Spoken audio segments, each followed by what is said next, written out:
Match number 3 is almost upon us, and if you couldn't tell, it features one of our home teams. The Los Angeles Valiant will be taking on the Toronto Defiant. I don't really understand the hand puppet thing, what that has to do with the Valiant, but all right. Are you really trying to quantify and understand the fandom around the Overwatch League, Matt? No. No, I'm not gonna try. Definitely a good idea. Obviously winless are the Valiant right now. They've had 2 very tough matches already in the league, it's safe to say, but this is a team who were victorious in Stage 4 last season. Yes, they didn't go to the playoffs, so not as far as they would have liked to, but this is a team that has shown us those glimpses of brilliance, but have been unable to convert on the scoreboard. Look, it seems like they have a pretty strong front line with Bait and Space, which we knew, and then Izayaki has been really strong in the Zenyatta role, and then I think when we've kind of flexed, whether it's Kuki or Custa as the main support, I think both those players have been fine, and they're like 2 rounds of control away from us coming in here with a completely different story. They'd be 2-0 with wins over NYXL, who's 4-0, and the Spark, who up until this week we thought was really strong. They looked very dominant in week 1. But I think it would be a completely different story. We come in and talk about the Valiant. You've got to have a chip on your shoulder after 2 map 5 losses coming into a series like this, and perhaps if you're the Valiant, you're eyeing off the Defiant as your first victims in this season. The Defiant themselves have been okay, actually. They've had a fairly solid start. I mean, wouldn't say that expectations have been sky high for this particular roster coming into the league. We saw a lot of talented individuals that have sort of come forth. We asked ourselves, would players such as Ivy and Stella, would they really come to the fore? Yakping, of course, as well. So we're seeing it. I don't think anyone's disappointed about the Defiant so far. Yeah, we have Envy on the Defiant going up against his old team. He was on the LA Valiant for a large part of last year in the off-tank role, and then as soon as Space becomes eligible to play, you don't really need Envy anymore, and the Toronto saw the opportunity this year and they picked him right up. Yeah, Overwatch League coaching veteran Bishop also returns at the helm of this roster, so there's plenty of storylines, in the mix there. But talking to Envy, he's a veteran player. He's a bit older than the rest of his roster, and we asked him, we sat down. Fiery guy. Yeah, absolutely. He was honestly a very aggressive player on the Valiant when he was playing that flex tank role. They definitely opted for someone who was a little bit more, I guess, stable in the form of Space. We'll see him go head-to-head now pretty soon. Yeah, I think Toronto has accomplished what they wanted to do when they made this team, is they went out and found a bunch of underdog players with a lot of talent. They're putting them together, and it's going to be a process, but I think they have the talent to be a pretty successful team this season. And true to their name, they're looking to stand their ground today in the face of quite the opposition. Let's welcome to the arena, the Toronto Defiant.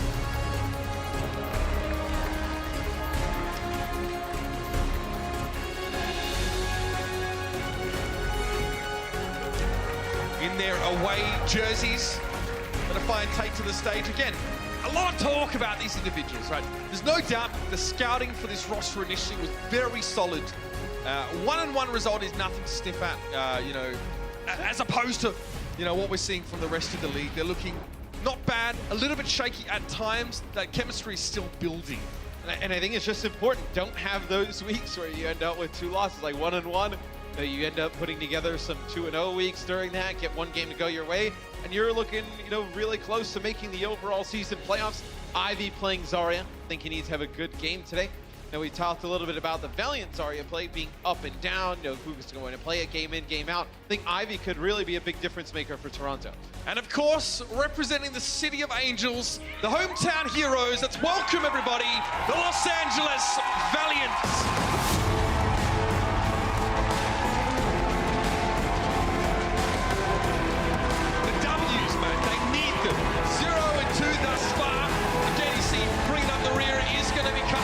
It just seems right to see him in the green and gold. We've seen him obviously play in the control maps for the Valiant thus far.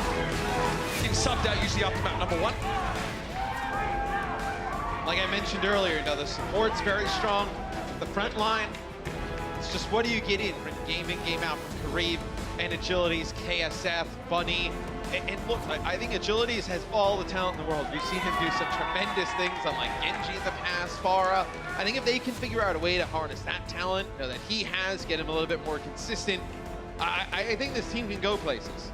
I mean, yeah, every person's face that we pan across here is brimming with talent. Space, I mean, this guy has about as much success as I do with growing facial hair, but in-game, a monster on that D. Like, how many teams can say they have better off-tank flex support duo than like the Valiant. I mean, with Space and Izayaki, you're looking at two of the better combos of those roles in the league. And how important is that combo right now, especially when D.Va is such an important part of those combo pieces, and Zenyatta has to be quick on the trigger finger when it comes to transcendences, especially with the amount of Sombra that we're seeing literally running around the meta right now. You have to be on your guard. Speaking of which, let's head over to our map set presented to you by, of course, Toyota. Ilios is where we begin. Ilios, you can see some Pharah play out of the Valiant, like we mentioned. Agilities can play that hero at a very high level. I know Horizon and Dorado towards the end, I think those are where you see like maybe some really kind of standard 3-3 compositions come out. I think this first map, it's always a toss-up on control. I think you can, maybe that's why Kassa comes in and plays some control. Maybe you want the Mercy that he had last year to come in and be a big-time player for you. That was definitely one of the biggest upsides to Custer in this Valiant roster, not only his leadership, but that Mercy play. And, he had to, pick up Lucio towards the later part of the season. That was sort of coming into the meta, and he wanted to continue to be relevant in this roster. And so far, he remains. On the side of the Defiant, though, we're definitely expectantly waiting for, the damage dealers to really get to shine a little bit. Right now, you'll be seeing Stella on the Brigitte, Ivy on the Zarya. But if they come out with the Moira here, that's definitely something worth mentioning. Moira we usually don't see going up against teams that run D.Va. You lose a lot of value with her Biotic Orb. Traditionally, of course. Yeah. But Moira does provide a ton of healing in general, just throughput. So you'll be able to have a lot of sustain on the point. Maybe they're going to come out with the Winston version of the 3-3, and just to keep your Reinhardt topped up, you run the Moira. Well, that's quite the greeting for Fate. As soon as he walks in the door, he gets knocked around the chops and stunned. But the pressure on towards Yakpung, it's inexorable. And the Valiant know what they want. They push through. They have to trade main tanks in order to do so. But on the backside, the damage definitely favors the home team. See Ivy stunned there as well. Aid booped up. They'll be using the Fade to try and get away, but the fight's already done. The upside to the Defiant is that they put out so much healing from their supports that they are both ready with ultimates for the next fight. The thing, though, is when you play in Turtle on the point there, and you're giving Izayaki that much space on Zenyatta, he's going to start picking you off at range, putting down over 1,000 damage there in that first fight. There's no Discord Orb for the Toronto Defiant to put down some more damage. See, Yakpung gets bumped off the high ground there by Space. Switch up here. Let's see how the Reinhardt goes now. Obviously less mobile than his counterpart Winston. Graviton Surge from the Valiant. They charged that one up beautifully in the previous fight. And yes, it yields results. So much so, in fact, that the Defiant, even after an investment of their own ultimate abilities in that fight, come out vastly second best. 40% on the clock here for the Valiant. And now you see Aid switch over to Zenyatta, because you had nothing to really save you from that Graviton Surge that was going to come down. You had the sound barrier a little bit too late. At that point, no point to invest it. So the Valiant have Trance, and they have sound barrier here to live through this Graviton Surge from Ivy. Yakpung already has a Discord Orb applied to him, and he drops his shield now. That would have caused him to take a lot of damage, but quickly the sound barrier applied to Toronto, so the Valiant take a quick step back. But as soon as you know it, they're in the fight once more. Envy, though, doubles down with the self-destruct, and again, it was the charge from Yakpung to set that up. And the Valiant probably a little bit frustrated at this point. Having been in the lead for most of this map, they invest in that fight, and they come out not on top. I'll give you the big tip. And they don't overly invest, though. You hold on to sound barriers, so now you come into this next fight with Grab, sound barrier, rally. You did end up using your self-destruct. Space actually used it while he was in the grab, maybe to deter Yakpung from coming in, putting down some extra damage. As you're going to have Kareem build up the grab here. Oh, the Shatter boop that up! comes in, nice boot. Yeah, Custer was caught with that one, and he had the sound barrier, an integral component to a team fight win for the Valiant. That was off the table. Aid wants to follow up, quickly dispatching Harmony Orb to the high ground. Envy. But the Valiant want to push back a little bit more here. They're actually feeling like they want to fight. Custer hasn't joined them yet, but they're trying to time it so that he arrives at the most crucial moment. Earth Shadow, no connection from Fate there. And Aid is sitting comfortably at the back of the Graviton Surge. Connects, sound barrier for Custer. He's returned to the fray. And Yakpung is the first casualty. 6v5, player advantage for the Valiant now as they want to pressure on a little bit more. Ivy just smacked up against the wall. Nowhere to go, nowhere to hide. And now the Valiant will retake the point at 78%. Well, close enough too. And they'll be pretty close to finishing off this first round. A lot of back and forth here, Matt. You pretty much have one more fight that the Valiant will need to win. You have the Shatter, and you're going to have Self-Destruct. As Izayaki uses the Transcendence just to put that really in their favor. As they didn't want to let Roki kind of stall that out with Envy. You could have got a lot of percentage there for the Defiant. Fate wants to try and shatter Roki before he has a chance to use a sound barrier here. So Space setting up here with a self-destruct. Yakpung takes out Custer early on. It looks like they were trying to use the self-destruct to get Yakpung to turn his shield. So there could be a profitable shatter from Fate. Didn't work though. And the Valiant realize that they've kind of spent ultimates and got nothing done, so they try and cut their losses and back up here. Graviton Surge, they baited the Defiant in, and Roki falls first. Self-destruct thrown in, Fate kept his shield in the right direction though, and he will stay standing. Transcendence after the fact for the Defiant. Only 5 players benefiting from that extra healing, and the Valiant are ready to go again. Yeah, they can use their own Transcendence and get aggressive, and that's exactly what they're going to do. Izyaki's going to use the Transcendence. Asta picks up Yakpung, you lose that Reinhardt. A lot of sustain. It'll be another grab here that comes out from Ivy. He's got Space stuck in it. He's going to use the self-destruct. Is the Valiant now moving on the point, trying to flip it? Look at the cap, and they only need the 1%, so it's safe to say the Valiant are home and hosed. There'll be a wrecking ball on the point. Will attempt to get there just in the nick of time. Yakpung gets their shields up. So much damage, though. Impossible for him to live through that barrage, and that's it. Strong start for Los Angeles. We'll see now if they can continue this run on the second round. They want to make a quick affair of it here and get the most out of map 1 as they possibly can. More to come from Ilios right around the corner.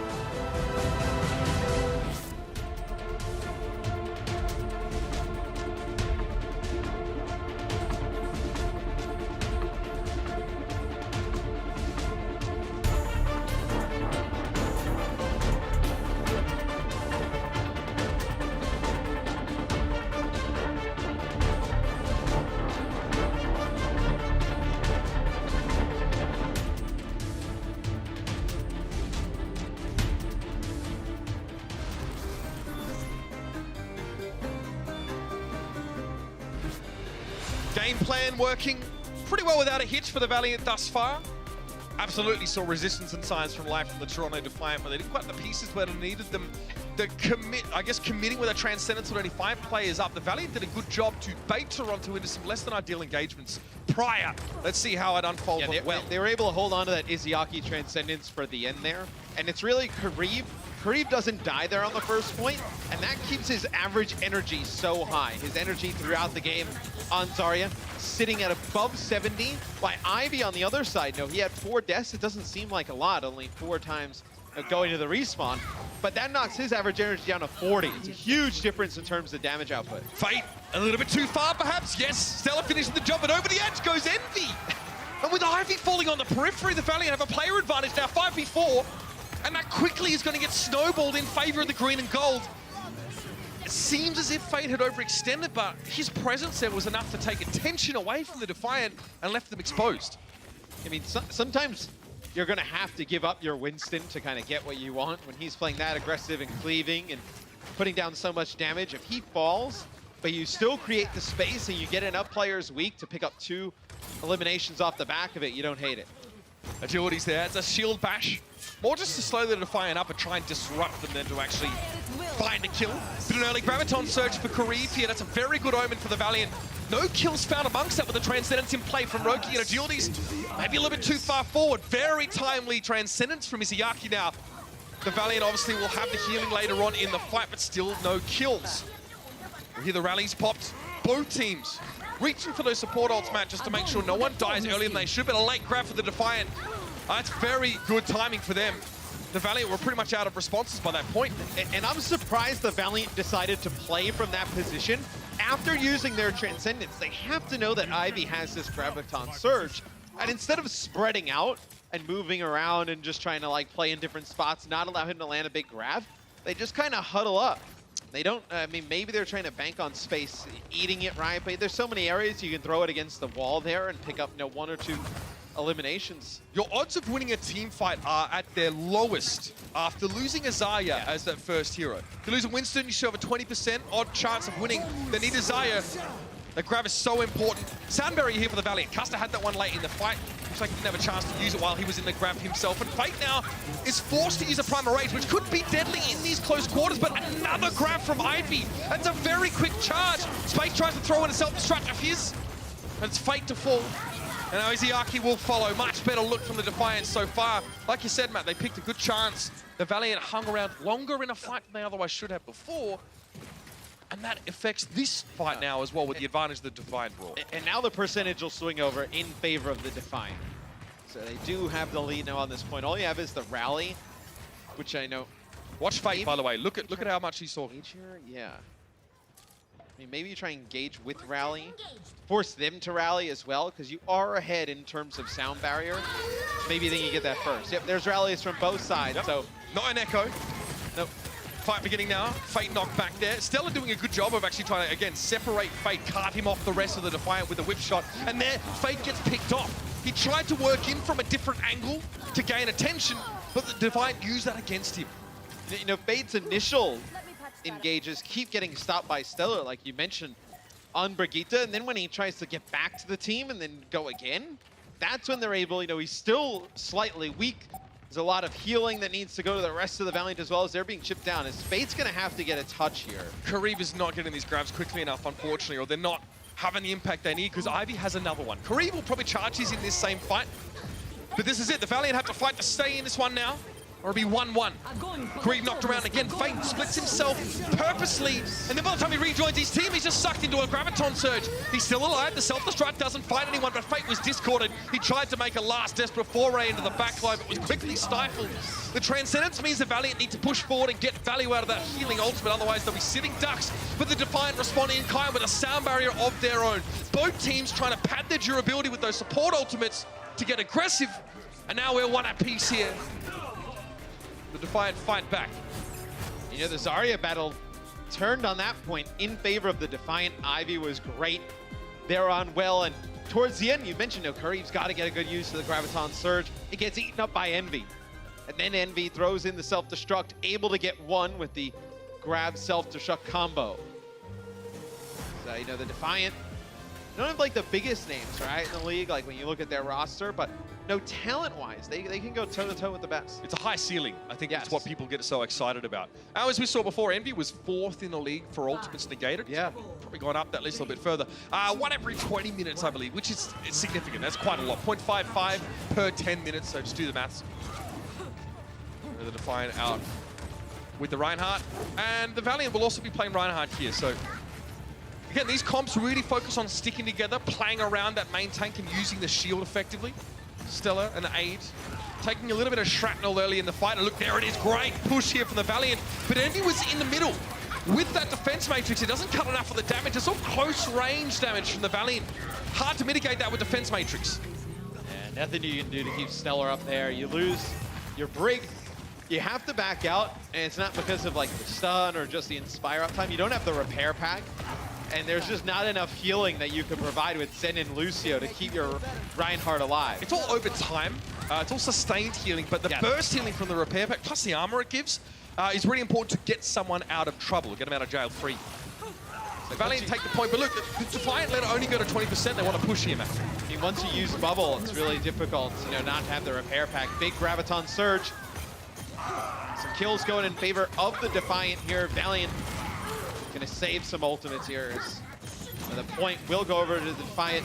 Nothing too crazy there. Got the grab, you came in, used it. The Valiant didn't really answer with much. So obviously the Valiant wanted to save ultimates. They just, you know, invest that rally. But the Defiant recognized this. Mid-fight, they say, look, they're not using ultimates. We're so far ahead. Don't use any more. Save them up.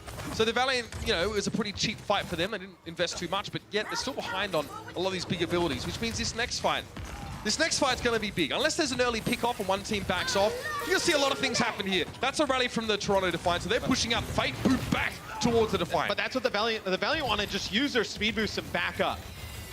They want to wait this rally out. Now they'll start to move down onto the point as Fate comes in.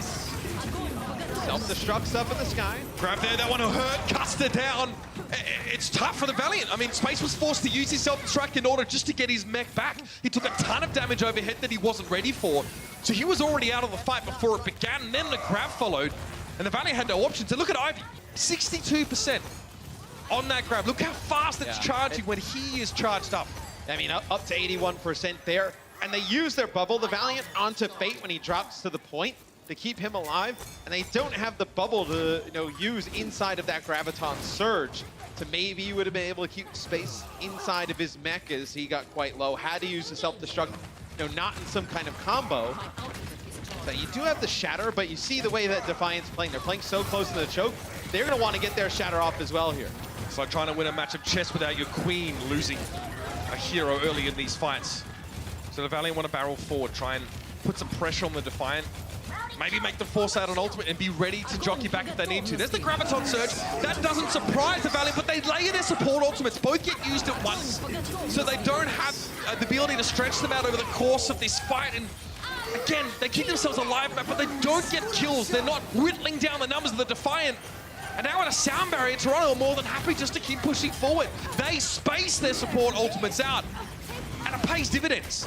Once you see both support ultimates layer there for the Valiant, that is exactly what Toronto wanted. It could not have gone better there. They're able to come back, hold on to their sound barrier for a bit longer, and then use it. The Valiant do have some reinforcements coming back here, so it's going to be a pretty drawn-out fight. Pile driver agility's knocked back, but Fate couldn't even get back.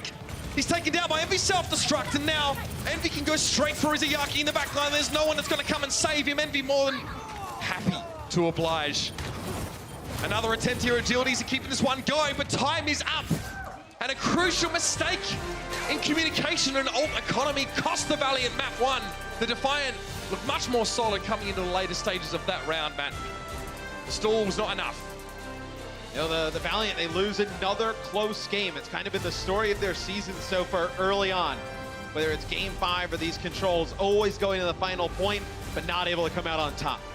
Much more to come in this series still, and the Valiant are still looking for that precious first victory in this 2019 season of the Overwatch League. They'll be fighting hard for it right after this break. The Overwatch League is powered by Intel. Game, record, stream without compromise on Intel Core i7. And by Omen by HP, the official PC and display of the Overwatch League.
Well, what's in a name was the first question we asked before the Overwatch League launched. And so far, the Defiant are living up to theirs. They're very used to being an underdog already in this season. We've heard from their coaching staff, their management. They prefer that. When they come out with the first map, they're not going to be underdogs for much longer. No, and then usually this is where we would run the big support graphic. We tell you the sad news that Custa's going out, but he's not. So Custa will be in here for map number 2. So we have seen them put Kuki in, outside of the control maps. But it looks like a little bit of a change of strategy here for the Valiant today. Yeah, at one point it looked like, Custa wouldn't be playing and then only playing control. So this is an interesting change, and it's clear to see that while looking for that first victory, the Valiant are making some tweaks. Yep, Australia, Adelaide's finest, I guess you could say. Yeah. I'll go second on the list of Adelaide's finest, that's fine. Hollywood is map number 2.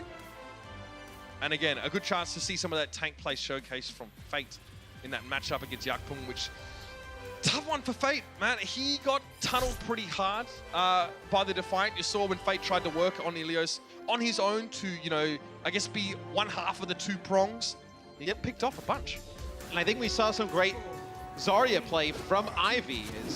He got off during the Houston game. Yeah, he had some rough moments, but since then, he's been lights out on the hero. I know we did see the other day when we casted LA Valiant versus NYXL.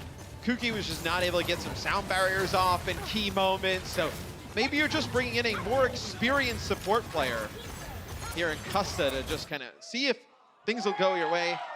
Izayaki picks up a kill. We go straight to pause. Toronto's like, we can't allow that. He's pushing way too hard. Looks like something might have gone wrong there for Aid. Either way, the Valiant identified him. He was sort of on his own. They sort of jumped on him there. It was a very quick response. He would have been dead anyway. Something was not quite right. So we'll get that one sorted out in just a moment. But yeah, we're speculating, by the way, about Custer and Kuki. We don't have official word on that one. So again, we're theory crafting, as many of you sort of like to do. But you know, we saw a brief glimpse of the player graphic, and this man on your screen here was doing a lot of the talking. He is a communicator. Obviously, it's not a Valiant issue. Custer's looking over, he's going, come on, guys, I've got to be down the pub in a couple hours. What's going on? Hey? Custer does bring a ton of experience as well. You know, from the team last year, come in just like an older, wiser presence, on the field, right? And some of these high intensity games, right? Like against New York the other day, where it's so back and forth. You would have liked to have kind of like his calming presence, so to speak, on the stage, which they didn't have in a lot of moments. And I mean, I'm always going to gas the boy up because he's a mate, but he actually left Australia and moved to to Canada to actually even be in a position where he could at some stage try out for a team that might eventually be part of the Overwatch League. So he made this huge investment, this huge commitment. Gave up a lot before the Overwatch League was even really thought of, just to try and be a part of some of the top tier Western teams, because our internet sucks. And Scott Morrison should fix that right now. And it also, at the beginning of last season, he's on the Dallas Fuel. Fix the internet. Seriously. We're slower than Slovakia, man. What's up with that? It's tough. He's on the Dallas Fuel at the beginning of last year, and he ends up in the trade where Unko goes to the Dallas Fuel, Custa goes to the Valiant. It helps both teams, I think. It seems to benefit them, both in their own way. I think it allowed AKM and sort of Unko to eventually be on that same team and leverage the same synergy. Obviously, it helps the Valiant, I think, way more. They boost up the standings. Also, Space comes in at the same time. So we'll get back into the game here. Yeah, so look, we're going to have it's a full reset of the game. They swap sides. Oh, yeah. So they were not on the correct sides. The Valiant looked like they were having just to play along, and both teams were. But, all things need to be handled in correct order. We didn't want defense, but if our defense is going to start like this, we'll take it. So you have Ryan. So Reinhardt on D here. I wonder if we see the Valiant try and go with anything a little bit more DPS heavy, or we see the Ryan. Bro, come on! Who do you think you're talking about? This is like the measured, methodical Los Angeles Valiant here. And they're not prone to flights of fancy. No, I think they're playing 3 tanks and 3 supports. There's something about Reinhardt players as well. Like, when they see Reinhardt on the other side, regardless of whether it's the right call or the wrong call, they want to play Reinhardt. Like, it's something about this one-on-one Reinhardt battle. The big hammers, everybody's swinging at each other. They want to take. Agility's just trying to see if he could shield bash one of the stragglers from the Defianters. They just quickly reposition on the point. Nice little boot. Roki just scoot and back up on the high ground there as he's looking for a spot again to knock someone out of position. Here's the push though. Stella takes a bit of damage, gets bubbled up, and now is fine. Fate, keep your eyes on those main tank health bars. Yakpong and Fate are integral to their teams being able to stand their ground. So Space wants to interpose himself between the two teams, eat as many projectiles as possible, and be a nuisance for the time being until it comes time to dive on someone. Izayaki's been found out though. Ivy just makes his way into the back line, takes the Zenyatta out, and Fate without that extra healing, he's done. And the Valiant tried at the beginning to get rid of Ivy. They thought he was a little bit out of position. He's over by the cafe. They try and go in and push him, and he's able to get a repair pack, stay alive, and just getting so much damage onto himself, with his bubbles. He's able to turn that into damage as, gets his Graviton Surge here for Kariv. So all 6 ultimates here online for the Defiant. It's important they don't use all of them in this fight. Yeah, Then the Valiant probably safe. The Valiant will eventually be close enough to those as well, you're right. So it will be a fight where we see a lot of these ultimates committed. I'll try and keep you abreast of the action. Here we go. Rally for the Valiant now. Just to get up a bit closer and shrug off a lot of the poke damage. Shadow, Stellar, and Ivy go down. It went under the payload. Self-destruct in the back. Custer couldn't be shielded. He was too far to the left of Fate when he had that barrier up. And Space is meant going down to that same self-destruct. Envy and Ivy getting so much work done in separate fights. But overall, Toronto looks solid on this defense. It's the Valiant try and wrap through that choke. It's kind of a difficult spot to avoid the Graviton Surge there that comes down from Ivy. They only pick up one with the grab plus self-destruct combo. You get Custa, but it's pretty big because he has sound barrier, right? I mean, he can't use it. He can't touch the ground. Lucio needs to touch the ground or a horizontal surface to use sound barrier properly. Here comes the self-destruct in and actually catches Roki out. Good result for the Valiant. They find Yakpong in the follow-up here. They have positioning on the point, and that's all they need for now. 4v6 favoring the Valiant, and Custer is not even being looked at. This is where he shines. Weaving in the damage, keeping his team nice and mobile. Even a quick finish on Envy, love to see it. And a Valiant to get on the road here. Look, great defense from Toronto though. You're very happy with that. 3 minutes plus shaved off the clock before the Valiant even get the payload moving. And look, if they want to come back in this next fight and play close, they can. They'll have Transcendence, Grab, Shatter, Rally, Self-Destruct. A lot where you see where they're playing. They're going to go right up to the door here. Play right at this corner. They want the Valiant to invest some of their ultimates. Toronto will counter with ultimates of their own. And if they get a hold here, they can push through the spawn. They're going to use Rally to engage. The Valiant use the Rally to back up here. Neither team really taking a huge scratch from that first little foray. And again, I don't blame the Valiant for using the Rally. Earthshatter comes in here. Custer knocked down inside that back room. Izayaki in not great shape either, but the Transcendence comes out. Both teams go for the Graviton Surge, self-destruct. Envy looking for something again. Not so lucky this time. Yakpong has a Discord orb on him, and he's taken a heck of a lot of damage. He has to back away. Try not to force himself into the corner. So many ultimates used. Payload really not moving, but Yakpong's shield is very low, and the Valiant pressure it. Shield down for the enemy Reinhardt on the side of the Defiant, and they run him over. That's the first pick, the most important. This is still fine for the Defiant, though, Mitch. They're playing so close up. How many ultimates you have to see the Valiant invest to keep moving the card? Gosh, Izayaki. Sick aim. I mean, the orbs are not light speed, right? They take time to travel. You have to lead your target a fair bit. Now, it's easier if they're closer to you, in all fairness, but you also, you know, if you're holding down mouse 1, the orbs will come out at a constant speed. You need to be able to make adjustments for those. It's just nice to see. Transcendence. Toronto has played this defense well, though. I mean, they've kind of played it in terms of like the best percentages to win the half. Like, they're definitely making the right calls here. It's not flashy, but they're making the right moves, man. Here's that Transcendence I was about to mention. Izayaki pushing forward. Oh, Kareem notices Adolf in the corner. Nicely spotted. He had a Transcendence, but he won't be used up this fight. It'll have to be a sound barrier for the Defiant, and they're still going to get caught up inside that grab. Space with 3. No escape for the Defiant there, and the Valiant now starting to build some momentum. Rough start, but they picked up speed. Would have been nice to have that Transcendence if you're Toronto, right? No. Well, yeah. Drops at the beginning there to Kareem. You don't have the Transcendence. That Graviton Surge comes, and this is a good play from the Valiant. They're going to use the speed, they're going to get aggressive, catch some players coming out of the spawn. This is going to buy them space to move the payload around that first corner. It's so deadly, this first corner here. You see they leave the payload, they're going to go back. It's all right, it's okay. Yeah, it's okay, this is what they wanted. There's no dogs in the car, it's fine. Now, I guess also, Matt, with how many ultimates the Valiant use, that extra fight, that push, just allows them to get damage. It allows them to be closer to getting their next wave of ultimates, because you see them used in concert so often. Here's the push, both teams again rally. Kareem's a little out of position there, he makes it back. Yeah, he was on the high ground, so he was able to drop over the top of the Defiant. Right, so the Defiant, essentially both teams just trade rallies there, no result. And self-destruct again to force the Valiant out, and they caught Fate out as a response. So again, the self-destruct there isn't trying to get shock and awe. 3 kills is not supposed to be a top play. It's supposed to separate the Valiant. Make it Fate. You really get nothing with your Transcendence. If you're the Valiant, you use it to try and keep Fate up. He just gets burst down so quick. Look how much pressure they're putting on Yokping here. He's shield low. He has the shadow. He gets two though. Fate quickly puts his shield up and a sound barrier as well, trying to protect them. The Defiant have options here, and that's a grab from Ivy now. This will slow the Valiant down. A lot of people were caught in that one. That's such an efficient way to win a fight from Ivy. Great response. The Valiant, though, they do come back with shatter, grab, self-destruct combo. They know the way Aid and Roki have been putting down some damage and also providing heals. They're going to build up these ultimates rather quickly. So you have all three support ultimates here.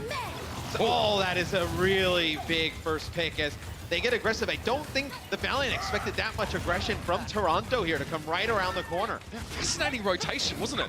Again, driving a wedge between two halves of this Valiant squad. They're forcing them out of like the long spawn door. Usually you see everyone come out of the staircase here, but just so much damage. They're playing so aggressive, they're forced to go the long way. Even get back here towards the choke. Kareev is deep. Oh, it's eaten. I mean, it was pretty telegraphed. Kareev was rushing forward on his own, clearly looking to make a play for his team. But instead, it's the egg on his face.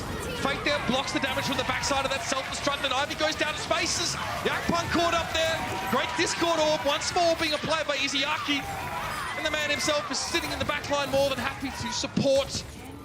Kareev against wants to push up. I mean, he got his grab eaten, but he's almost got another one. 65%, and he's charged. He's fired up. He's ready to rumble. And you get nothing with that grab when Envy eats it, but it's a nice Earth Shatter there from Fate that helps set up some kills that give Valiant the chance to finish the map. He doesn't come out with a big shatter there. Well, speaking of shatters and not being big, Fate was knocked into the air, but Agilities was still able to block it. One ultimate down for the Defiant for no gain. The Valiant have to stay close to the payload during this overtime, and they need to push forward and win the fight against the Defiant here. If that's not You're waiting not for stating the ultimates. obvious. You're trying to get Transcendence if you're the Valiant. Izayaki has it. Transcendence, great timing. Izayaki just got that ultimate online. Yakpun tries to go for a sneaky charge from the backside now. Transcendence is necessitated from the side of the Defiant. Big old knockdown though. Transcendence, the tail end of the healing ult, was able to keep the Defiant up despite a three-man shatter from Fate. He goes forward. Fate so aggressive goes down. Sound barrier didn't keep him alive. And Kareev pressing on. He'd be charged up as heck right now. And Agility's slightly caught out of position. He can't heal himself with a repair pack, but he doesn't need to. Kareev finds himself too. Now Roki will have to stall now, but it is just him against the Valiant and a lot of the crowd in this Blizzard Arena, I'm sure. A lot of trials on this map so far. Pitfalls were there, but the Valiant managed to finish the job. Fate with some big Earth Shatters, man. Didn't get a ton with the Graviton Surges, but Fate with some big shatters. The follow-ups are there, and the Valiant able to complete the map. Statement performance from the Valiant needs to be followed up. The Defiance now will go on the attack.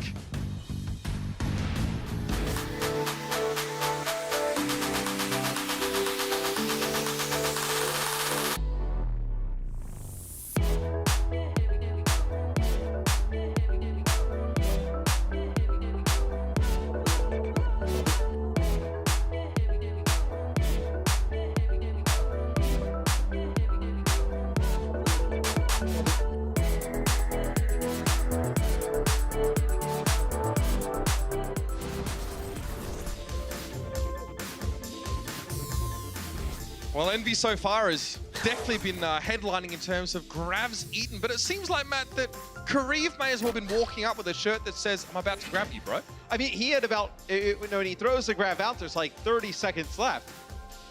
Where in Overwatch, 30 seconds is a very long time. I mean, you can contest the payload for a very long time. 30 seconds can turn into a minute and 40 if you play the overtime the right way.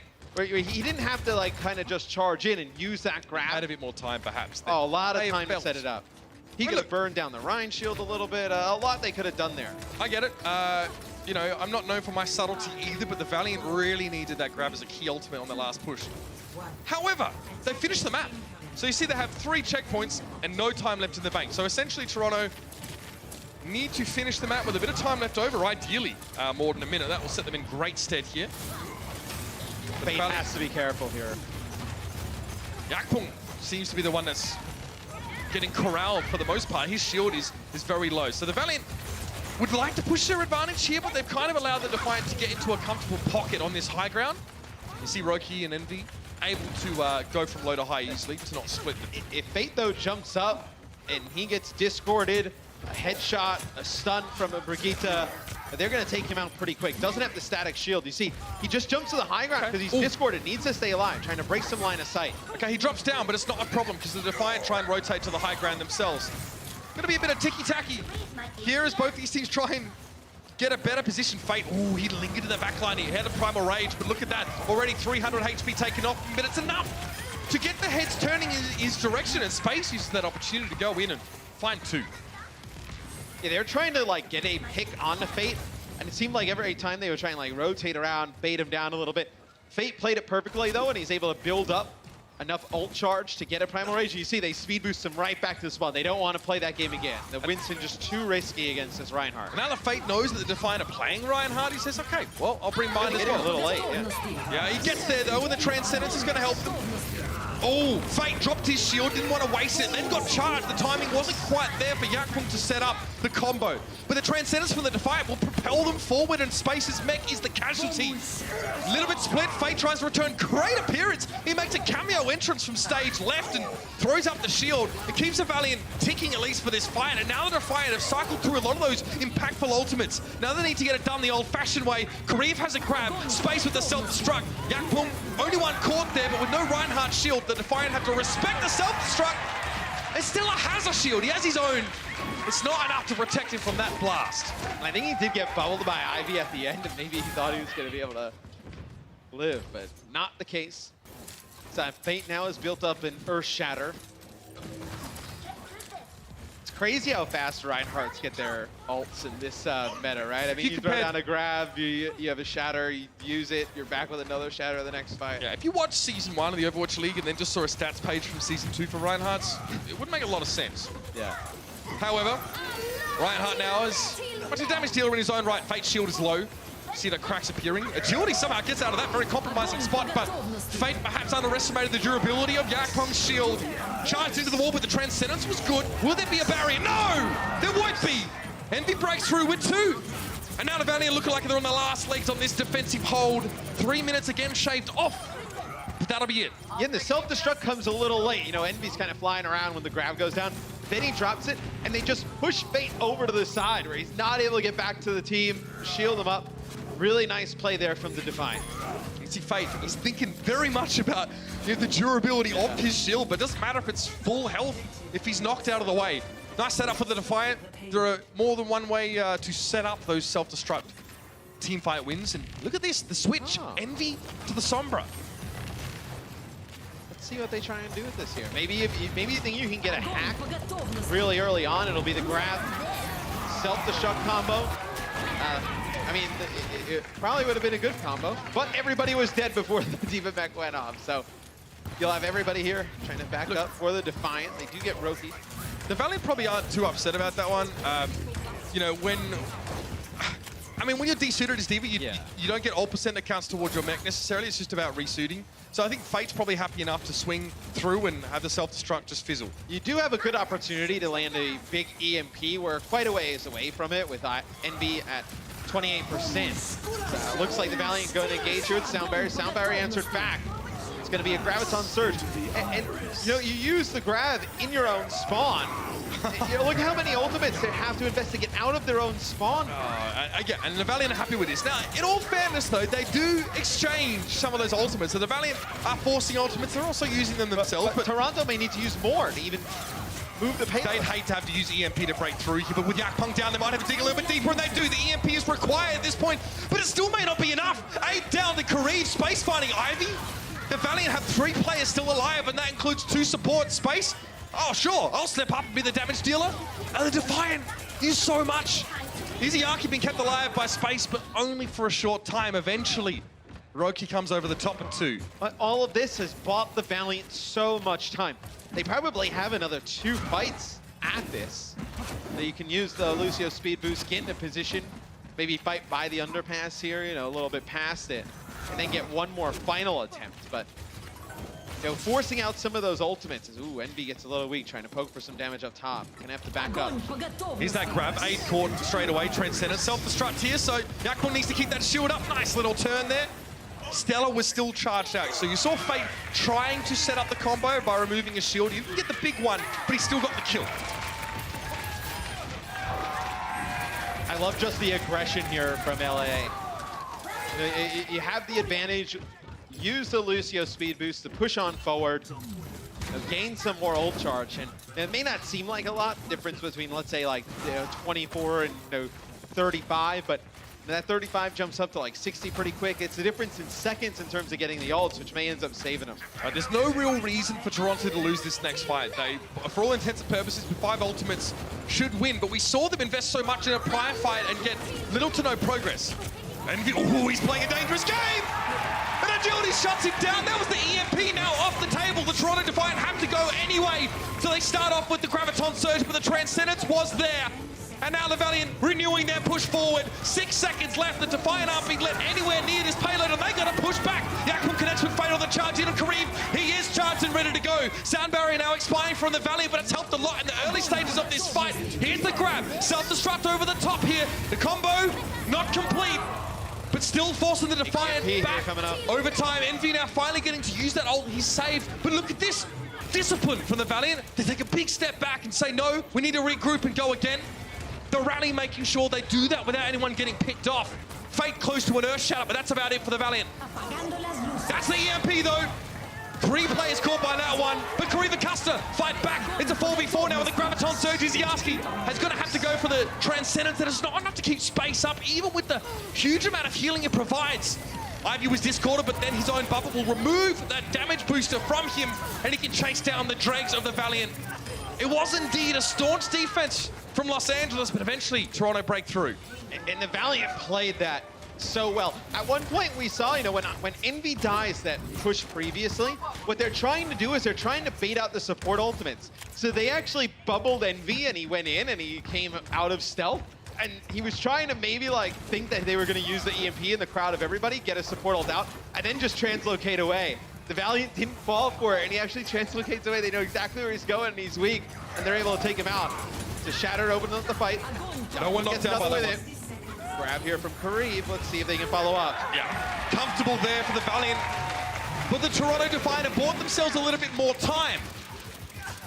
So they do have another fight, perhaps one more after that. These support ultimates from Aiden Roki need to be leveraged very carefully. I think they're going to try and just get aggressive here really quick, because he knows Space does not have his mech right now.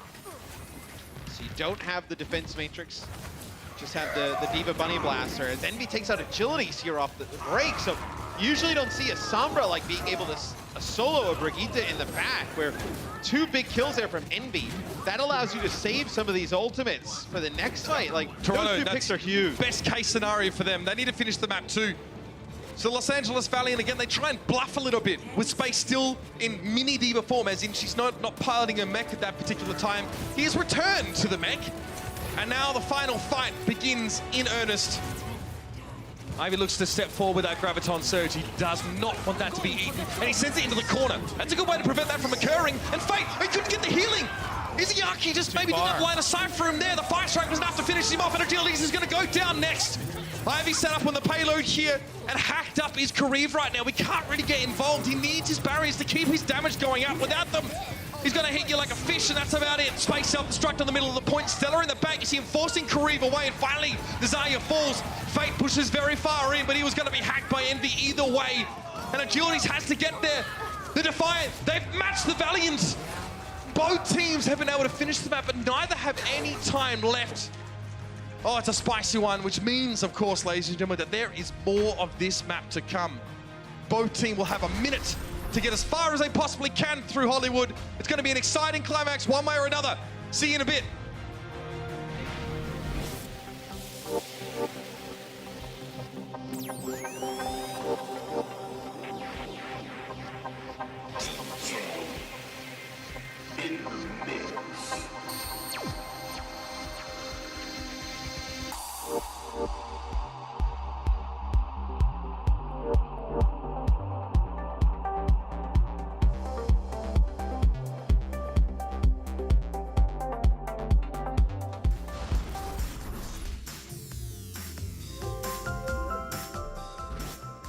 We'll call this one extra innings, ladies and gents. 1 minute apiece for both Toronto and Los Angeles to get as far as they possibly can through this map. They may be not even capturing point A. We've seen it we've seen full map completions in overtime. You mentioned, that the stats looking crazy, right? I'm over here, in between the break, looking at the damage. From the Valiant, you have 95,000 damage. Right. To 93,000 damage of the Defiant, with both Zarya players, Kareev and Ivy, both sitting above 25k themselves, which I have to get a check on, but I'm pretty sure that is like very close to the most damage we've ever had. In a map, right? In a map. And this map's not even done yet, so expect potential records to be broken there for Zarya enthusiasts.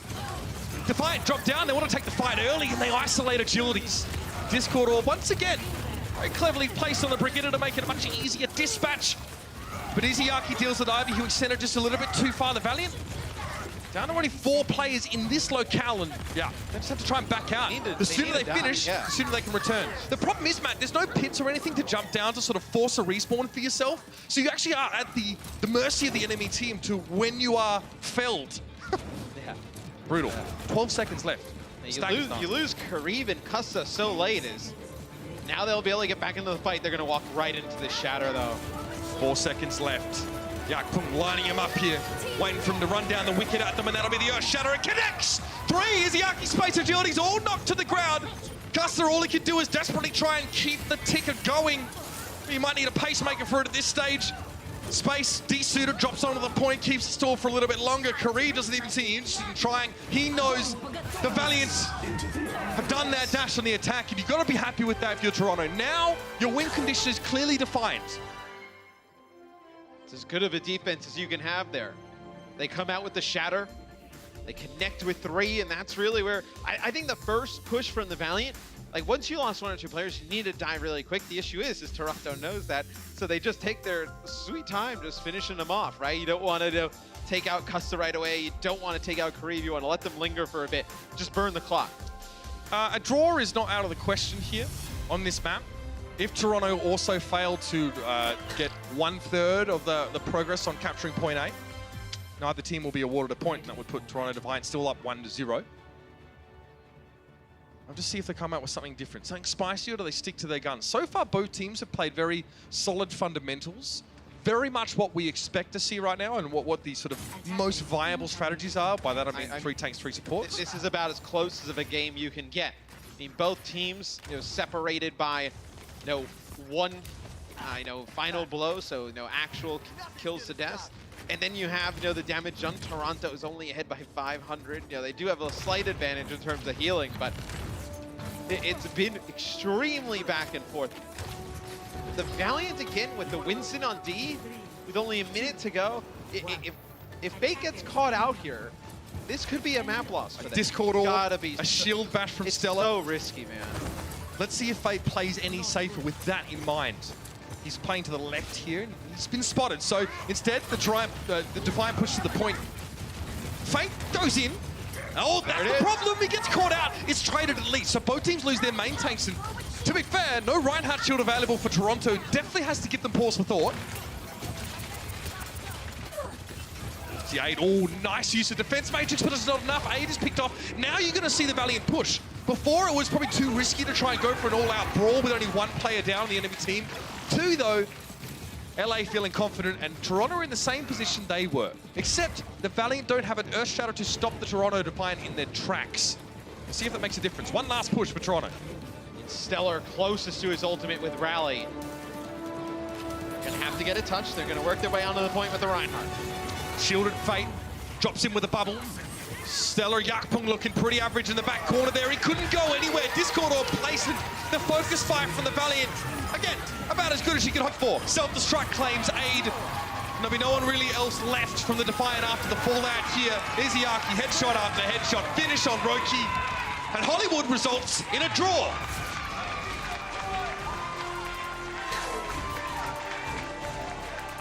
With that first map in hand, Toronto still lead the series, but the Valiant push back and avert a potential 0-2 scenario for them. A lot of legwork still to be done, but that's all going to be happening on the other side of these messages. The Overwatch League is brought to you by T-Mobile. High ground or low ground, T-Mobile has you covered.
Divas doing their best to keep the Valiant winless. Currently, it's the Defiant up 1-0 at the half.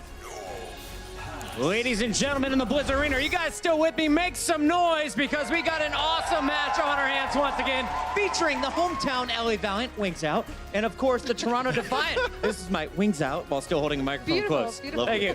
We got Zoe, we got Bren, you know him, you love him. And we also have a rivalry here that you touched on in the Watchpoint pre-show. So you said that we have to talk about Envy versus Space in this one, both former Valiant divas. Yeah, actually, just one of them is a former Valiant Diva. Space, I think they're not firing him quite yet, but we'll see after this match is over.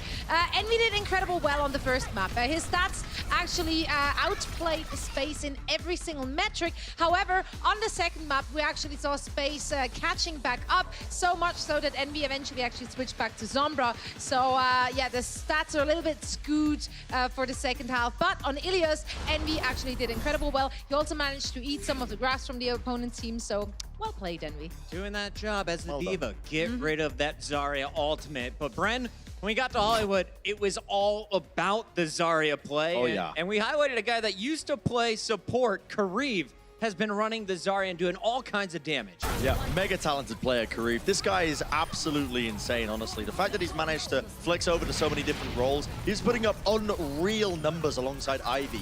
Realistically, I think going forward, you guys need to keep an eye on the Zaryas as well a lot more, because these guys have been putting up almost record-breaking numbers across the board in terms of their damage, and they are very intelligent when it comes to a lot of the ways they use and play Zarya as a whole. Kareev is a little bit more, you know, he just kind of throws out the bubbles. It seems a lot more prioritizes getting that high energy to try and pump out as much damage as possible, whereas Ivy, you can see, he's got a little bit lower average energy, but that's partly because he's a little bit smarter in the way he's using his bubbles, saving them for Yakpun a lot more often. There you go. What is this number, Bren? It's a big number, Puckett. It's 27,000. That's a huge number. We got our mathematicians in the back. They've been counting it all match long. They found that it might be record-breaking. I'm not too sure. You know, you tell me, Puckett. What do you think of it? I just got word from our producer, and shout out to Captain Planet, our numbers wizard in the back. He said for a single map, these two players are currently #1 and #2 for damage dealt. So can we give it up for the Zaryas? Insane stuff here on Hollywood. Incredible stuff as a Zarya main. I love to see it. But let's talk about the remainder of this match, because that's just 2 games down. We know we have 2 more to go. And with that draw, there's no way we go to a game 5. So let's talk predictions here, Zoe. How do you see the second half playing out? This one is really hard to predict. I don't think that either of the players or rather teams have been playing particularly clean. I do think there are a lot of small mistakes from both sides, so both need to play a lot cleaner. I'm very impressed with Defiant being able to have so much cohesion, considering that they've been mashed together with so many different players, whereas on the other side we have a team which basically consists of people who have been playing throughout the entirety of last season together, so I didn't think that they're going to stack up so well, and I actually think they're going to go with Defiant.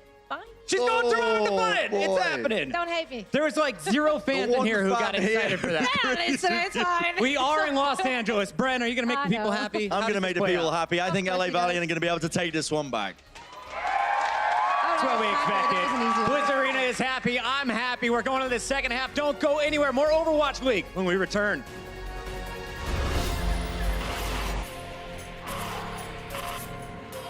They don't just play for a team. They play for every fan, every rival, every moment, every match. And when everyone watching expects the best, they perform with the best.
we've had a lot of close matches in the Overwatch League so far, but this one, numerically and also as far as the eye test is concerned, has been pretty much locked up.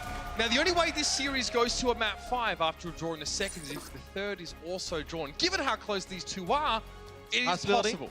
However, if it's not drawn and the Defiant win this next map, they will be able to take the series regardless of what happens in the fourth. So keep that one in mind. And like Bren mentioned during halftime, the Zarya play from Kariv from the Los Angeles Valiant and Ivy from the Toronto Defiant has been unreal. I mean, right there on Hollywood, to just kind of give you guys some perspective, coming into last week, I'd asked, Ben, our stats guy, I was like, who's number 1 and number 2 all time in hero damage dealt in a single map? And EQO actually had the number 1 and number 2 spots. The number 1, number 2 spot is actually both the guys we just saw on that map. So Kariv's number 1, Ivy number 2. Somebody's going to have to drop like 30k damage in a map to pass Kariv, which is absolutely, I don't know if we'll see that happen in a long time. In all fairness, chronologically speaking, that was one of the longer maps that you will see.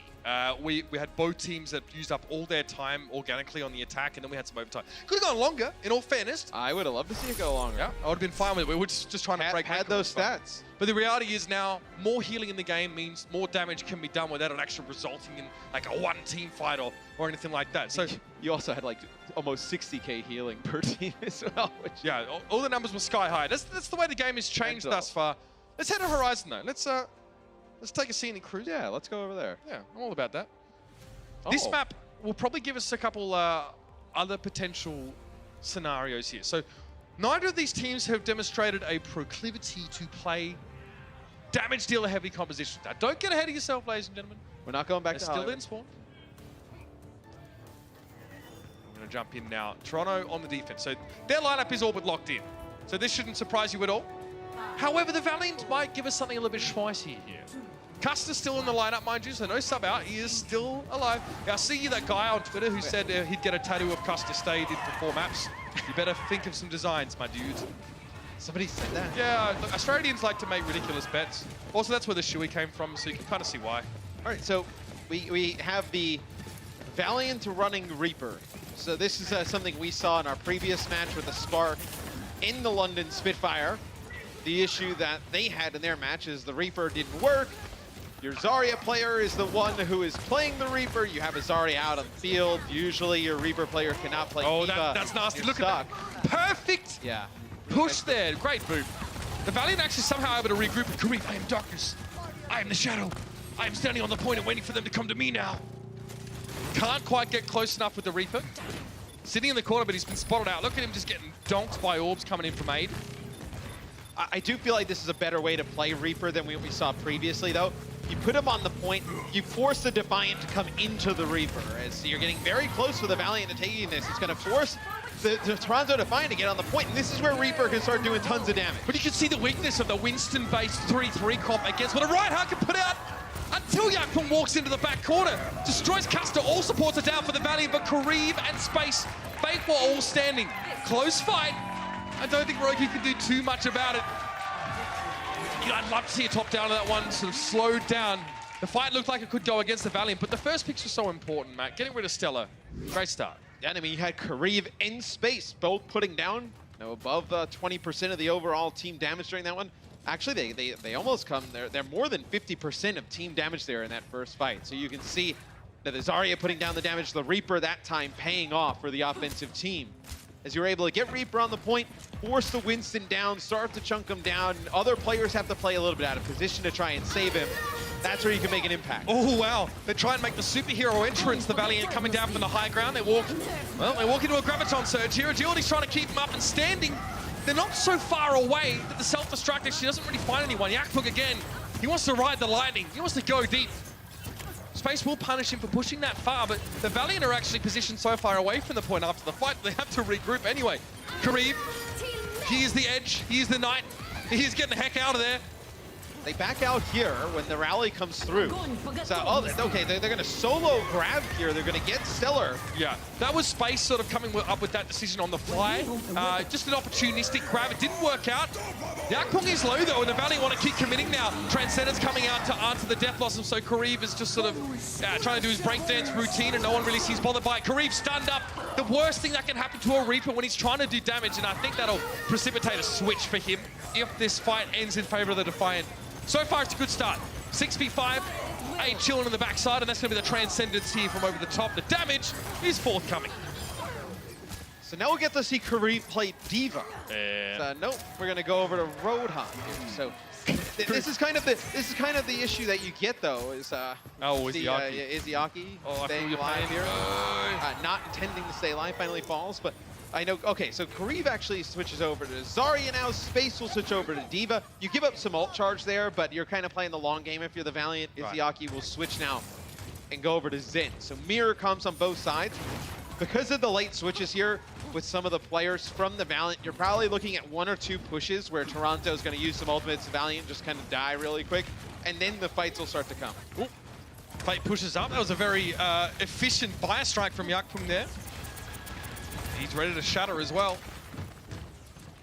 The Valiant are noticed as they rotate across here. There's enough sort of plexiglass for the Defiant to see their positioning. If the Valiant can trade their shatter though for, let's say, like Shatter Rally, Shatter Trance, like 1 or 2 ultimates, then they disengage, they come back. You can start to swing the ultimate economy in your favor. That's when you have a good opportunity to close out this first part of the map. So Fate was trying to bait a big commitment on him at that time. That's the rally, that's the shatter. So we get the baiting out here. The Valiant still dropping his fight, but again, yes, they go down. They're going to give some ult % over. But Ivy was getting most of those kills. He already had his grab, so it's not like they're feeding a ton of ultimate advantage across. Still, they probably would have wanted to be able to get out alive. Space gets demech'd here, so we'll see if he decides to go back to the spawn. Switch, yep, now he'll go back to Diva, as you did have the Valiant get a tick, you got a tick previously, early on in the push where we saw the nano boost and the Reaper come out. So you have a net positive ult exchange there as well for the Valiant. Defiant looking just fundamentally very solid. Very, very solid. Hard to find a mistake here. Yakpung as well. Look at him stay alive. Oh my god, Yakpung did so well to stay up there. Self-destruct over the top. That's 2 for Envy. Great charge. Yep. Envy sets him up. Yakpung knocks him down. And he gets all the glory on the kill feed, of course. I'm sure Diva players love that. You're actually, though, close to what the Valiant wanted. I mean, look, we were talking before. Toronto had like all 6 ultimates. How do you dwindle some of this down? Now, when you start to look, you have Sound Barrier, you have Rally. You're going to get very close to grab here. This is a fight where you can see the Valiant take a little bit more seriously. One that they have a realistic chance of winning and trying to take point B. So let's see what that looks like. Let's see what that bigger commitment, how that manifests here in the way that they move and approach the fight. So again, they drop off the high ground. They're trying to outmaneuver and quickly change sides, but the Defiant have seen through this pretty much every single time. And now pushing Yakpung back. He tries to stifle some of this aggression with an Earth Shatter, but doesn't find any connection there. His shield is broken. Yakpung wants to be aggressive, but he's not close enough to get damage from that, so he has to hide. Fate, however, has a shield, a Zarya bubble, and then his own shield. So we can cycle between the 2 of them, and there's a Sound Barrier. This is what a real commitment looks like from the Los Angeles Valiant. No, they're not on one knee with a ring. They're using all the support ultimates. Izzyaki has a chance to use that Transcendence if required. He wants to hold it just in case. Save it for the next round. Pops it at the end, and the Valiant get over the line. Happy with that one. Slowed down greatly. The Defiant are very good at levying high fines and tolls for Valiant's progress so far. We'll see if the Defiant can match that speed.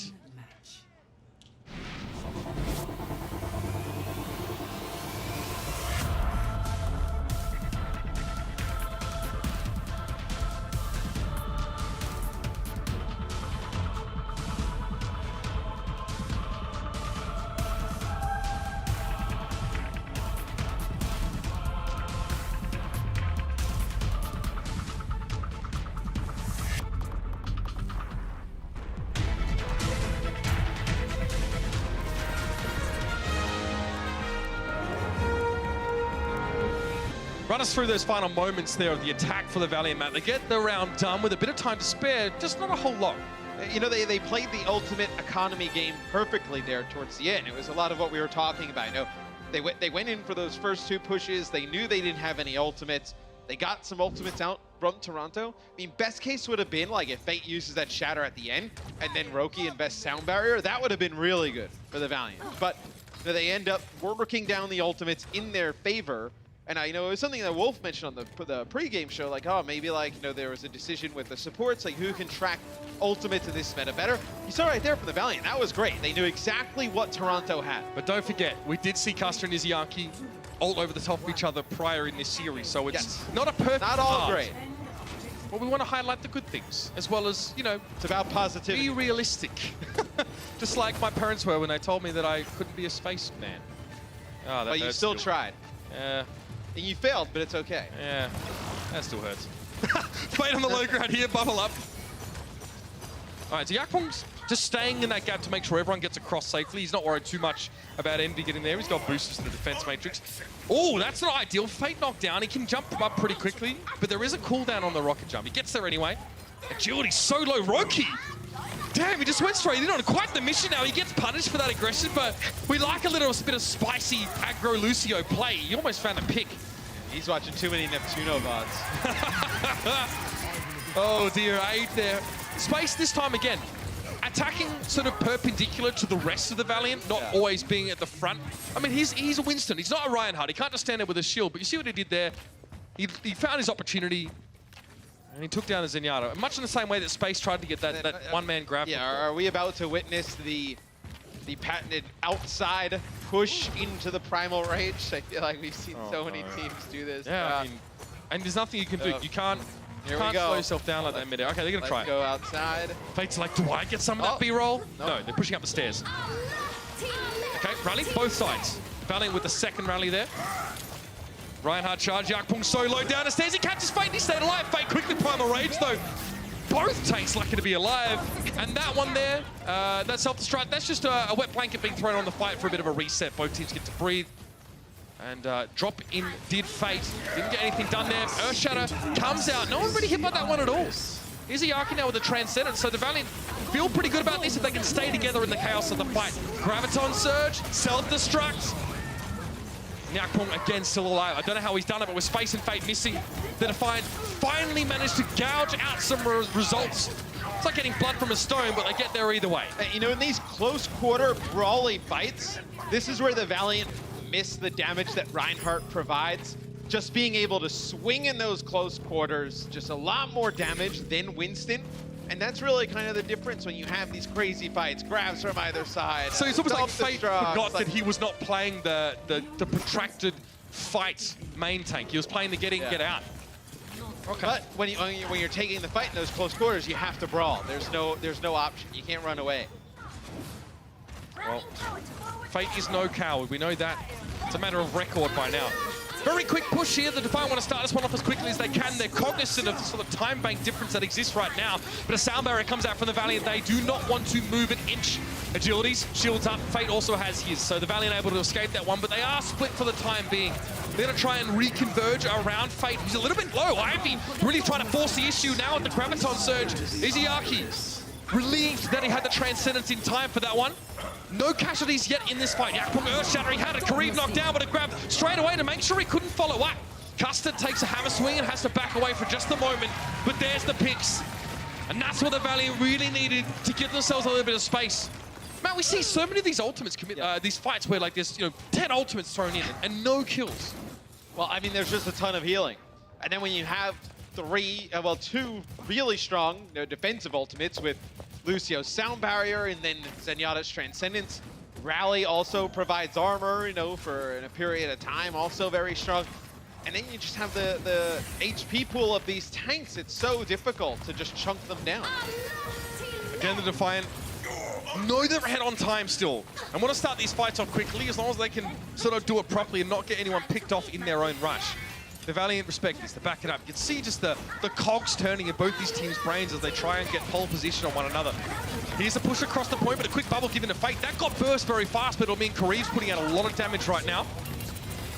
Space is looking to sit back and try and eat something, set up this combo now, but everyone's behind the pole. The self-destruct, oh, it's perfect! They got knocked out of the way! That is what you need to see, especially if the enemy team are gravitoned in a less than ideal location, Matt. It's the curse. You're like, oh, nothing's going to happen. They're all behind the pole. And then as you say it, they just all come flying. Big boop. Around the one side as the boop knocks everybody into the self-destruct. And there's something with Toronto that's quite interesting. Now, I thought maybe in the previous push, they just kind of walk up to Fate and get really aggressive on him because they want to try and force Kariv's bubble out early and then back up a little bit.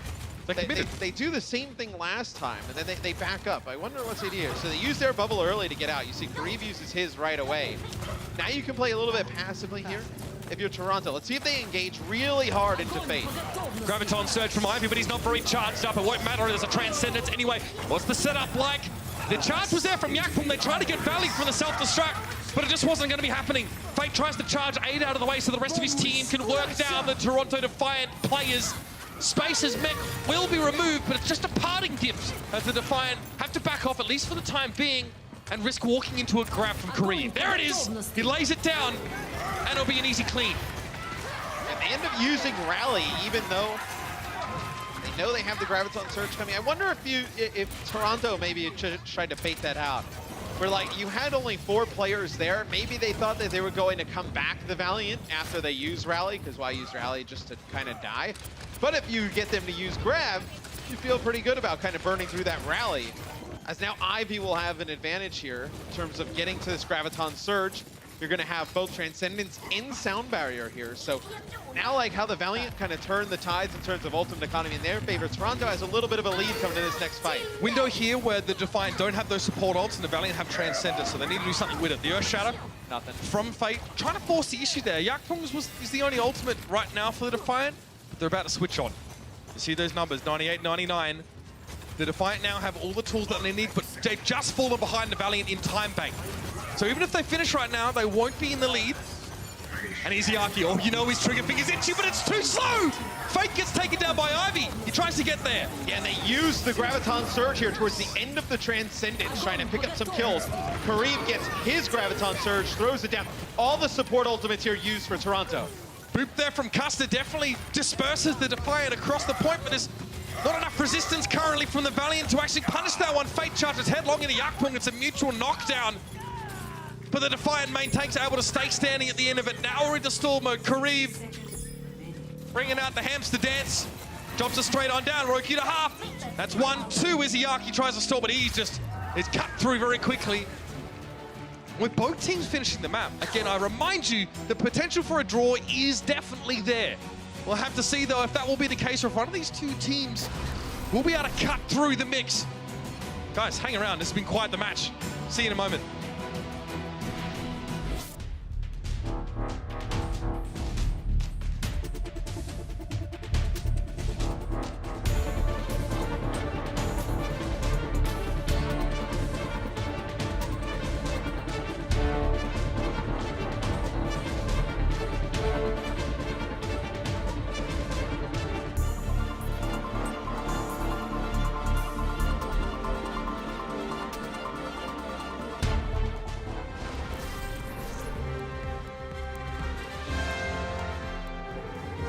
Welcome back, ladies and gentlemen. Tense situation here. The Valiant are trying to stay alive in this series. If they lose this map, they cannot take a series win here. But we've had one playthrough for both sides on the attack of Horizon. Both have completed the map. 45 seconds separate these rosters, Matt. But both of these teams with a really good understanding of how to force, the ultimate advantage in their favor, what they need to invest on their side and what they need to see the other team react to invest to get the advantage. We'll see now Toronto with only a minute to attack. If you're gonna run Moira, you probably just want to fight on the point. Use her just raw healing output. Just kind of put you over the edge. Which means that the Defiant probably don't want to take a fight out in the open for too long, but Fate is kind of trying to force that issue, saying, I know you're playing Reinhardt right now. Remember what happened last time? Fate hung around and the Reinhardt damage managed to take over, but look at the damage. Envy's so low. Aid as well, down to half. Yeah, and look at his ult charge. He's gonna have primal range. Right now, perfect timing as well. This could get nasty. If you're squeamish, look away. Yakpung missing. Kareem traded out and Fate still trying to look to get more value out of the primal range with the coalescence. Very timely from Aid. It won't be enough, though, to keep Ivy up. Aid still requires line of sight like all other support ultimates. But Toronto have the players on the point. They get that first tick. That could be very important. Keep an eye on that progress now. The Valiant have to push in. Even without all their numbers, they need to make the difference now. They take their time, they regroup, they push in, they force the Defiant away, and Toronto are now going to reset themselves. And they back off the point for a second as Envy gets a touch because you do have players coming back here. for Toronto. You're going to have a self-destruct as well. Everyone's back. Both teams have 6 players now returning from spawn. Self-destructs go across the point. Who's is better? Envy comes out on top in that one in a big way. Spice and Agilities are both down. Stella's more than happy to get up in the face of the Valiant with that Zarya projected bubble. And Aid will continue to dish healing from the backline. Kareem caught in the grab. Custom now. He and Fate have to do it and they go in alone. Izayaki's caught back in the corner off screen. He's just trying to give the healing. He gets Roki as an exit kill, but unfortunately, he probably won't have another opportunity to come back and continue fighting. Aid with the Coalescence now. He's not going to need it. And the Defiant take point A. That's huge when it comes down to these tiebreakers, Matt. And that's where having the Moira is huge. Just able to provide so much healing on the point there. Aid with another Coalescence. And now if you're Toronto, I mean, if you get point B, great. If not, I mean, you're still looking good to win the map. Might be go time here for the Defiant. Slow but steady. They know they have time. They just need to stay on the point. Coalescence out from the point. That helps take down Agilities. No shield can protect you from the damage that Aid is dealing right now. And healing at the same time to his teammates. Multi-purpose. Kareem takes himself down with his own right click. And it's a disaster for the Valiant. They were trying to hold on. They had the numbers. But the Defiant managed to accrue enough ultimate abilities in the previous winning fight to run over the top. Izayaki has to commit. The Transcendence now in space. Yell be healthy for the time being, but Izayaki eventually has to come out of the Iris, and he does in the worst way possible. The Defiant, what an attacking rush! And that may have sealed the deal, Matt. And it's so hard to lose Agilities at the beginning of that fight, because when the Coalescence is coming down, it goes through the shield of Reinhardt, so Fate's taking damage, and you don't have any burst heal outside of his repair pack to heal anybody up. So when you lose him, you lose all sorts of burst heal. You don't have anything else to really keep Fate alive. You start losing players one by one. It's a replay of how Fate Kareem ended up taking himself out towards the end. Yeah, so, I mean, this happens. He gets hit and tries to right-click Yakpong, but there is splash damage from his right-clicks. Zarya's often used that ability to give them bigger jumps. You can obviously right-click the ground and it propels you up a little bit, but it does damage. There's nothing really, I mean, Kareem could obviously either use the primary fire, but in that situation with the game moving that fast, there's nothing you could... I mean, you saw the sound barrier. Kareem had that extra overshield provided by Custer, but the Defiant waited it out just long enough. And this could be, as far as cheese is concerned, the creme de la creme. Have a look at this. So Bastion, as immobile as it gets, but at range against Reaper, if they're gonna run Reaper, right, can just shred through. You don't have a Diva with Defense Matrix to get it in his face. If this is what happens, it could end up forcing, let's say if the Valiant come out and they say lose first fight, do you have to now switch off of space and Kareem, flop those 2 players, and sort some things out? So Agilities is probably scouting here. He has to, yeah. He'll go forward on the Sombra, and the Valiant don't really change tact too much. Now the thing is, again, if the Valiant get too close to Ivy, their faces are going to get melted faster than an Angus Young guitar solo. They're going back to change now. Kareem? Oh, it's fine. He's fine. Okay. Yes, people like damage dealers. Kareem for the Hanzo. It's time! And it better be good. The Valiant only already have 1 shot at this map, especially with the time they spent switching up. Look, I mean, a hack onto somebody like Space or Fate, and they end up dropping, and you're looking at the map pretty much. I mean, you do not have a ton of time to really poke and prod here. I mean, Fate is... He goes on the endangered species list instantly. Any tanks, Ivy just melding them away. Roki speed boosting, of course, that Bastion. Hold to keep Fate in place. Dangerous for the main tank of the Valiant. And he got hacked. Nothing he can do. Can't get out of that situation. Scant seconds remain. 33 of them to be exact. The Los Angeles Valiant require their ducks to be in a row before they can make what I would consider to be a rather complicated push. Agility's careful. He's low. Ivy with a bit of self-heal, and it's time for tank mode configuration. Ivy has that. And they're playing the Sombra to the right here of Ivy, so if anyone tries to dive him, they're just going to get hacked from behind. Last chance to loon the series. Hacked through the balance. Yakpum goes down. Kareem finds him, but Mercy resurrects people. That's right. She brings them back to life. 6v6 now, and Ivy's trying to find some burst damage here with the tank mode configuration. Space was able to deal with Stella. He got desuited and still was able to find it, but now Ivy sets up in the back corner. Agilities needs the barrage. He gets it. It's a trade. Aid finds him, and now the Transcendence is on the point. The Defiant have the players to work with here, but there's so much damage. Izayaki, the savior for the Valiant. He's sitting in the corner. No one noticing him as he continues to put out huge numbers in damage, and the Valiant managed to break down the difficult composition thrown in front of them by the Defiant. They got rid of the Bastion. Stellar will just tickle here, but it's unlikely he does anything to stop them.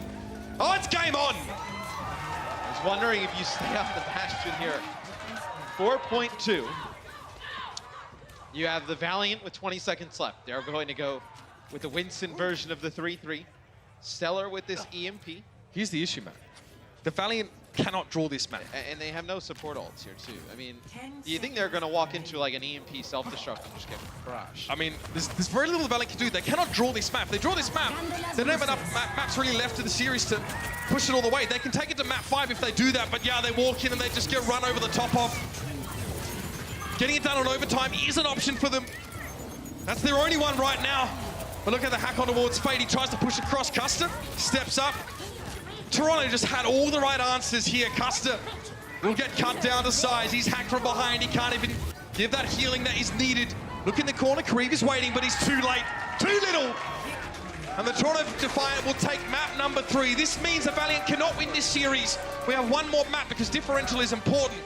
But the Valiant continue winless. Yeah, Toronto just looks like a very strong team. Underdogs coming in here in this match and in the season, but just a well-coached group here, you know, led by Bishop, right? You know, formerly the London Spitfire. He puts this team together.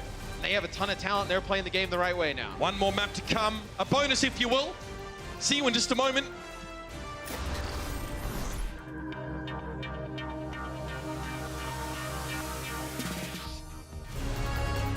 The Overwatch League is powered by Intel. Game, record, stream without compromise on Intel Core i7. And by Omen by HP, the official PC and display of the Overwatch League.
There was a chance, a glimmer, for the Valiant to make this still a tied-up series, but to do so, they had to tie Horizon Lunar Colony.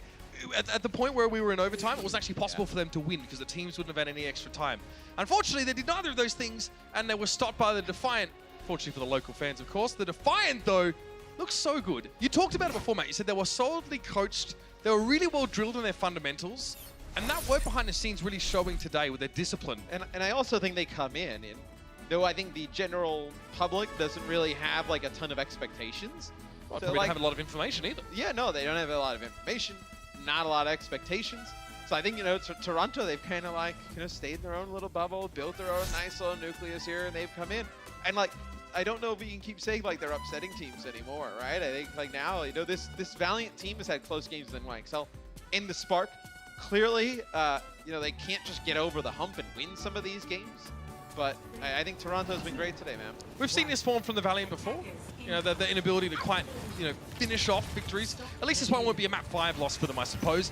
The Defiant, though, I mean, you can't say that Ivy hasn't been a huge part of this. Envy as well. Fantastic D.Va play. I do think for the Valiant, like, you can't just keep, like, moving between Custa and Kuki. You got to make, like, a decision. I think it's probably... Yeah, you don't know how long they were practicing with Kuki or whatnot as Stellar gets first pick here on D, but you don't know how long they've been practicing with either. I'm sure a lot of the guys on stage probably are pretty comfortable with Cust in the lineup because that's been the majority of their experience.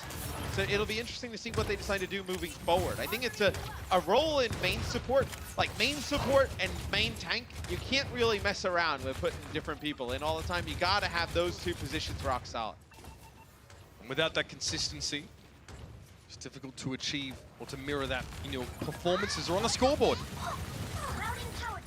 Payload inching ever so closely, slowly forward. Fate caught out.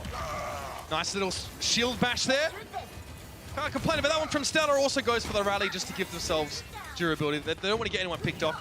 Basically, Matt, if the Defiant lose a play here, they have to go way back and defend. But if they keep just getting one pick, one kill at a time, they can hang around. I mean, you have the grab here from Ivy. He's so far ahead of Kareem. You even think about maybe investing grab here and just bank on him getting another one. Yeah, bank on lapping him, right? He's been phenomenal. You lose Roki, so that's all your disengage. You may as well commit. Okay, and they do. Graviton Surge, self-destruct. Kareem was on the wrong side of Fate's shield. Not much you can do about that one. Aid now with the Transcendence, and the Defiant would like to, you know, fight on the retreat, but they can't get Stellar out. They cannot get that tactical extraction, and Envy realizes his mech is done for. He'll be heading for the edge, jumping over into the water, having to swim, and respawning. He's able to contest for so long, though, so... Are you happy with this? Like, are you happy with the Defiant setup on defense here? Yeah, I mean, now they'll come back into the next fight. They know they're walking into a Graviton Surge, pretty much. They're gonna have Sound Barrier, and you have potentially like a counter Shatter here, with Yakpung having the Shatter, so... And Ivy, look how close he is to another grab already. I mean, 78%. Kareem, he's still working towards his first. Oh, that bubble, very timely for Yakpung there. Almost got burst out before he had a chance to use it one, but Stellar picked off once more. Last time was Roki, this time Stellar. There is a sound barrier though for the Defiant, so they can pat themselves out a little bit more. The Transcendence though will do the same on the Valiant side. A later Transcendence here though for the Defiant. We'll be pretty happy with that one, but they can't save Ivy from the burst damage to the self-destruct with that ultimate. And the Valiant, all green on the kill field, they're going to push forward. And Toronto had the type of scenario they wanted, just not able to come out on top. The self-destruct from Space picks up one, but you lose your Brig a little bit earlier in the fight. Don't have that rally. Should have provided you a little bit extra sustain, probably. I don't think it would have made the absolute difference in the fight. It's over time, but the thing is like, the way teams trade damage, you know, in these compositions is not usually huge amounts of burst damage. Yeah, and I mean, so they don't need burst healing. Using Rally probably would have just extended the fight a little bit longer. The Valiant used another ult, and then we're still in the same spot, so. Well, speaking of which, it's a rally now from the Defiant. But they use it to give themselves a little bit more space. Over the top is coming a self-destruct. Very cheeky placement from Envy. Doesn't achieve much, though. That Earth Shadow knocking both Ivy and Roki to the ground. And they're getting completely bowled over. The Valiant look renewed now in their push, at least to get themselves a map here. How many teams have we seen? I know. I think the Spark, in these last final games, like, just turn it on, right? Yeah. They end up winning the final map, and it's like, for the Valiant, like, of course you want to stay in it with, you know, keeping up in terms of maps and map win percentage and whatnot, but like to move to 0-3 now is pretty crushing. Yeah, Them and the Washington Justice both sitting at 0-3. Even with a good differential, your differential doesn't matter unless you have a comparable map win-loss, yeah, series win-loss rate, right? Stellar this time on the Reaper, ducks out of the Graviton briefly before opting to go back inside of it, because that's what the healing was. Again, Space's self-destruct denies him the chance to hang around. Burst healing, can do anything. Yakpung there shielded up on the point as Yaki wants to press forward the rest. So Stellar will be here if the Defiant can hang on a little bit longer. So they're trying to do, but Izzyaki says, push forward, I have the healing. Even the Earth Shatter of Yakpung couldn't save them, and now Aid and Envy pushed over. Interesting to see Envy on Ana. You know, traditionally an off tank. Playing a support here is like this meta more than any has made players really just kind of expand their hero pool in a way that a lot of people didn't expect. I mean, we see like DPS players playing actual main supports and stuff sometimes. So like, explain this to me. Does Envy just not want to pay Brigitte, or do they want an Ana specifically for something here? So he was actually up on the high ground. I actually thought he was in a really nice position to land like a biotic grenade behind the Valiant, but it denied a lot of healing from the Transcendence. Because Fate can't really block it with his shield. They'll use the nano boost here. Fate falls. Keep Yakpung up. I mean, the nano boost is great to have, right? It boosts your durability, gives you burst heal on application, just makes you a scarier target, and for a Reinhardt allows you to farm up that Earth Shatter a bit faster. But the Los Angeles Valiant dominant here. 21 kills to 7, now 8 on the side of the Defiant. So the Valiant definitely a long way ahead. Their offense has been very solid. On the high ground, Roki and Yakpung want to speed on out of there now. That fire strike was wishful coming out from Fate, but Custom might throw them back into the mix. He almost categorized Reaper now in like almost like the cheese strat kind of category. Like it either works or you just kind of get rolled with it as Custa goes back to the spawn. He's gonna get Kariv in place as he has the Graviton Surge. Grab self-destruct combo here. Really nice open space for the Valiant to land one. The Defiant obviously don't have that option available to them. They do not have a self-destruct to combo with the grab. It has to be something else. Transcendence for the Valiant. Now they use it to gain position, to get up in the grills of the Defiant. Space's self-destruct will be blocked by Yakpung. He wants to try and push forward Fate and attempt to dissuade him from doing so. It's an Earth Shatter. But with the Transcendence is just finishing off in that fight, the Defiant isn't actually crippled by that Reinhardt ultimate. Now they have a sound barrier to use here, interestingly enough, and Fate is a little bit further forward than the rest of his team. He charges forward and is removed. Yeah, and Stellar did use Death Blossom during the fight, but was broken up almost instantly. So it's another reason why you don't see Reaper get a ton of play. The ultimate, it does do a ton of damage in an AoE circle, but really easy to interrupt. Yeah, and you can, especially with speed boost now, you can just get away from it. You can, outrange yourself from it. Nano boost on Reaper could be pretty nasty here, though. Most likely, you'll probably see it on the Reinhardt to add some durability. Again, and get Yakpung closer to his next Earth Shadow. The last one, not super successful for him. There it is, yeah. So Yakpung's going to get it. Pushing on now, and the Valiant have to take a step back. Custer quickly speeding them out of range. They disengage. They could have done that to a Death Blossom as well. These are Transcendence. They have a Custer and Fate both get hit with Biotic Grenade. So keep an eye on those health bars at the top. Fate manages to survive that. Pushes Yakpung over. 22 seconds left in the round. The Valiant, good progress on this attack, but is the responding Transcendence. This lets the Defiant push right out into what would otherwise be a very dangerous situation. Look where Aid is standing behind the payload. Again, it's very desperate, very aggressive play to try and secure a kill. Stella tries to phase out of this one, but he will get caught. Bubble, nice quick bubble. He goes for the Death Blossom. Bubble on Kariv as well, but Kariv has to back away. Stella gets to hang around. Inside the grab, he finds the kill on Kariv, but Custer finishes him off, and the Valiant get there. You're not able to make the Reaper work on defense there for Toronto. The Valiant do complete the map, Mitch. Still no chance to win this series. See if they can win the map after the break.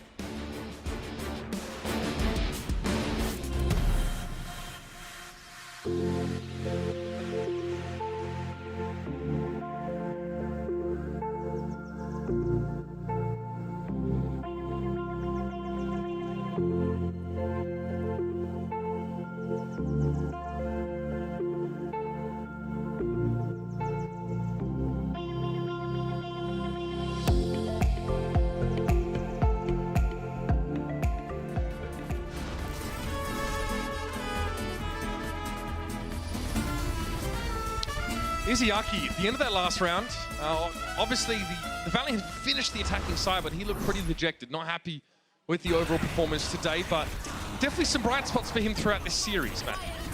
And I think it's just going to be a process with this Valiant team that you add a flex support who is this good, who can deal so much damage.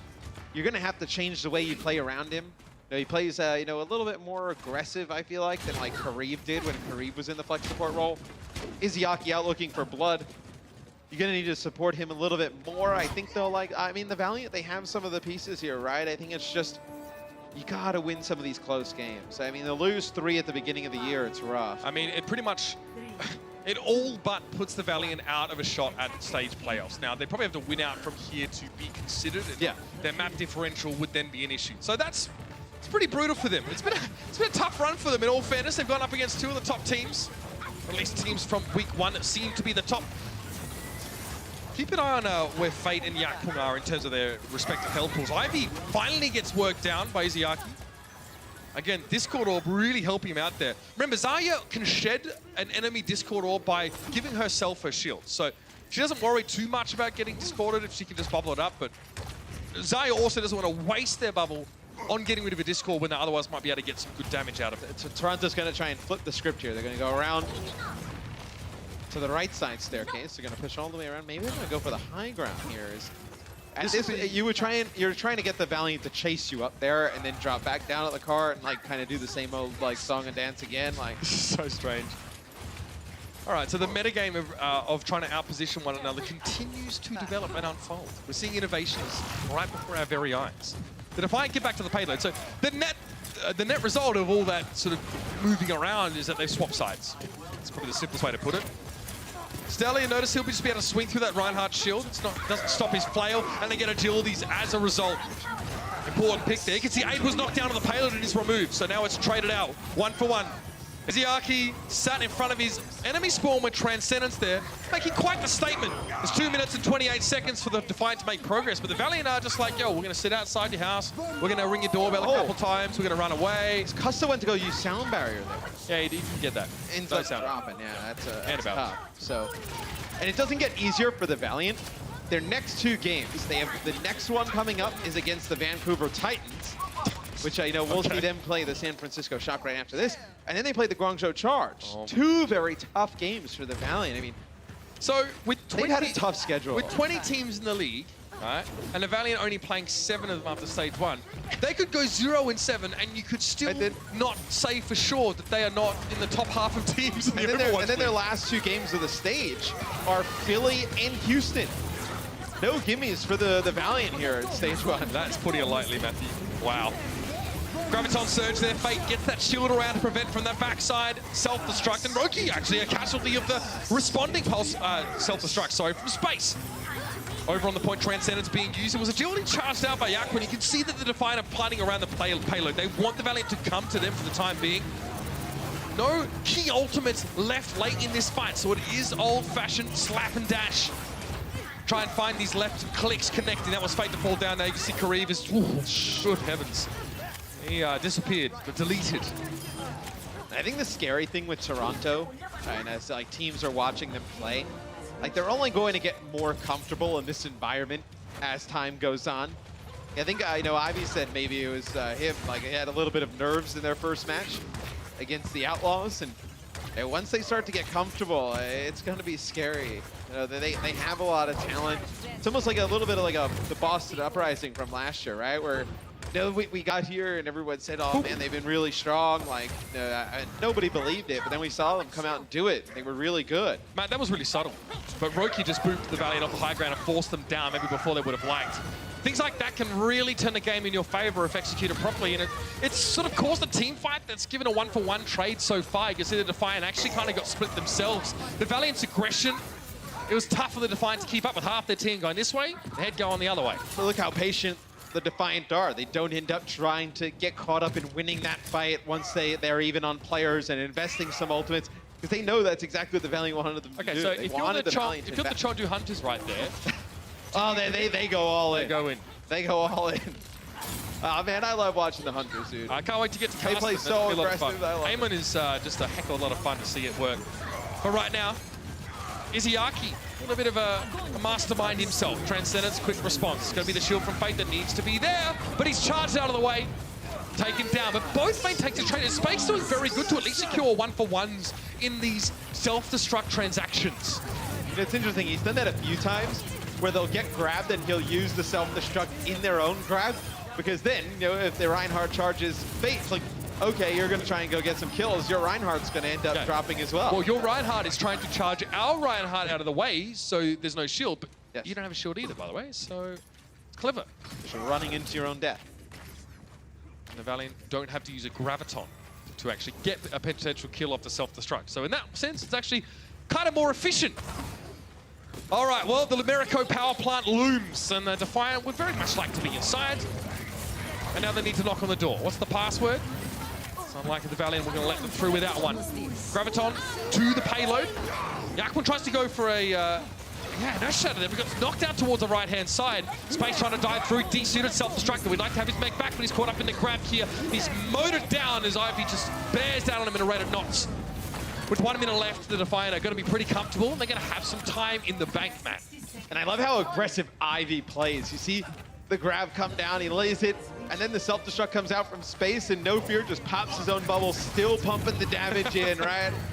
So, you know, every time we've gone on with him, he's been able to keep this charge throughout a lot of this series. And you know, as good as Karib has been, Ivy's just been a tad bit better today. I think dying 3 less times probably means Ivy has huge. more overall, like, sort of average energy. I mean, 17% on average for the whole game, but you know, each fight he's coming in already, you know, at least halfway charged. Karib has to work his way up.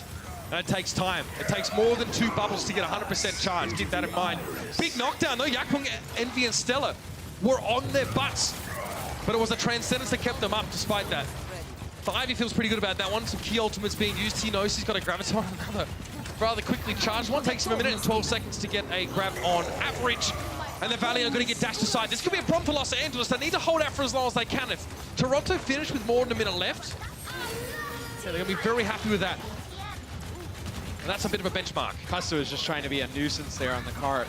Just boot some players out of the way as you're really playing around Karib's grab here at the end. He uses it, get Ivy, Yakpung, and Stellar inside of it. So you do get the team wipe. You're going to come back in the next fight, though. You're going to have a lot of ultimates here for Toronto. Yeah, and by a lot, all. So you have a good opportunity to close it out. But if that doesn't work, and we've seen plenty of teams bring with the 6 moves. packs of ultimates into the fights here, he's just chilling. I mean, again, the pressure he doesn't really want to go back to spawn. If he gets caught here, that would be really bad for him. Yeah. The Valiant have no idea that he was so sort of deep in their territory. He can come from behind and he's back up. He's back up. Custer realizes that. He's trying to get there in time. Envy sends a self-destruct over. Now he's forced to go to get the abilities anyway. Come on! That's not allowed. He's not even playing the same game as everyone else here. He has like that 10D underwater Mahjong maybe. Custer now trying to back they up. had used the grab to try and prevent the Valiant from getting I was there. peeking out for a moment there. That was a bit too much. Ivy up on the payload now. Space is self-destruct. Doesn't do a whole lot. He can't get back in the mech. Agilities and Creed working together to try and deal with Roki, but there are bigger fish to fry. The problem is that Aid is going to make it very hard to find kills for the Valiant now. Toronto trying to sail across the line, but they might have to do it in overtime at this rate. Fate returns to the fray. Ivy is there, charged up, and needs to be careful. They're going to push him down. He put his barrier up, but he's taken away from the pitcher. Roki booped, and the Defiant don't get there. The Los Angeles Valiant, in a very wacky last minute of play, managed to hold on and get themselves a map win on Dorado. It will not, however, be enough to give them the W in this series. Just fall a little short yet again. Now, a lot of their series have gone the distance. This one ends in a 2-1. Now, we look back at the end of the year at some of these games that happen early, and you're like, oh, I know the team has time to get into shape. There's not that much time in the overall landscape of this season to put together a good string of wins. It's going to make their lives much tougher towards the end, but Toronto, that they move to 2-1, you're looking at them to be a force here in stage 1. Speaking of Defiant, the looks on the Valiant fans, his faces say it all. Ride or die with Los Angeles, and they're going to have to hang on for a little bit here because, like you said, their strength of schedule for the Valiant for the rest of the stage is nothing short of frightening. They have some incredibly tough opponents to take on, but with the way the league's been so far, with teams pitching between big wins and shocking losses, anything is possible. The Valiant would need to win out from here to make stage playoffs, but there clearly seems to be some rebuilding, some retooling happening on this roster at this time. And it's going to take a little bit longer to figure it out. And the answers aren't always forthcoming, but that's the way the Overwatch League works sometimes. We're going to head now down to the floor with Danny in our post-match interview. Thank you guys so much. What is up, everybody? I am here with Envy from Toronto Defiant. Envy, I feel like this matchup today that you just finished was a bit more special for you because you just defeated your former teammate, LA Valiant. How are you feeling? 자, 지금 경기 조금 더 제가 봤을 때 엔비 선수에게 좀 더 특별한 의미가 있지 않을까 생각이 드네요. 아무래도 예전 팀이었던 LA 팀과의 경기에서 이기시게 되셨는데 지금 소감 한 말씀 부탁드릴게요. 일단 예전 팀이 발리언트긴 한데 그래도 그런 거 신경 많이 안 쓰면서 그냥 이제 즐기면서 하는 쪽으로 그렇게 연습해서 경기가 좀 잘 됐던 것 같아요. I think the match went well for me because although LA Valiants were my former teammates, I didn't really put too much emphasis on that, and I just had fun. I just practiced a lot, and that's how we won. All right, your next match will be against NYXL, one of the strongest teams in the league currently. How are you guys preparing for that matchup? 자, 다음 경기 뉴욕과의 경기 좀 어떻게 준비를 하고 계신가요? 일단 뉴욕 경기일 때 이제 우리 팀의 이제 네코 선수가 이제 징계가 풀려서 이번 뉴욕 경기 때 참여할 수 있게 되는데 아무래도 호흡을 많이 안 맞춰봤어가지고 그 뉴욕 경기 전까지 연습을 좀 더 해서 열심히 할 수 있게 노력하겠습니다. So Neko will be playing for the NYXL matchup. So we actually didn't get to scrim a lot with Neko, but we're gonna practice and we'll see how it goes. Alrighty, thank you everyone. Give it up for MV. Back to you guys, casters. Well, I guess sometimes it's nice to be considered an underdog in these matchups, but I think that time is pretty much over for the Toronto Defiant. Here are your overall standings as it stands with one game left in week 2. Matt, what are your thoughts? I mean, the Valiant go all the way down to 20th. Wow. If you need me to tell you, it's a 20-team league. That you. would place them down at the bottom. So Defiant, they move up to 6th. So I think you look at some of those teams, they're in the top 8. You're like, who's the most surprising? Maybe it's the Hunters. Maybe it's the Defiant. They've looked really strong this far. I'm excited to know when they get Neko back in the lineup. He was really strong for the Boston Uprising last year. Excited to see if he makes a difference for Toronto. I mean, yeah, let's not forget what he added to that particular roster as well. A veteran player now, coming into a team that's full of, obviously, players that are being developed as well with leadership from people like Envy. That's really going to definitely help the structure of that team. As we look, of course, to the Valiant, if we look back over the course of this match and consider how things have evolved, they're still trying to find out what they're doing with that main support position, still trying to, find a way to integrate that Winston play, with a very aggressive main tank in Fate. There's a lot of things to be considering for them, and still much work to be done. You have a much better roster on paper than last in the league right now, although early. You expect the Valiant to make a run. You just don't know whether it's going to be too late for the overall season playoffs. We have a lot less matches than we do. That's right. I know last year we had 40 games, this year 28. Not a lot of time to make up the difference. That's right. Well, it's time now to have a look at your player of the match, brought to you by HP, of course. A lot of candidates here, to be sure, but Ivy is going to be the one coming away with the honors today again. Zaya, we talked about how much ridiculous damage output there was from both sides of the coin, and Ivy was definitely right up there. He was filthy today, man. I mean, every time that we would go on board with him, 90 plus energy, he'd use a grab, 10 seconds later, he's got another one. I'm excited, when they play NYXL to see him go up against like Nene, see if they can go toe-to-toe in that Zarya matchup.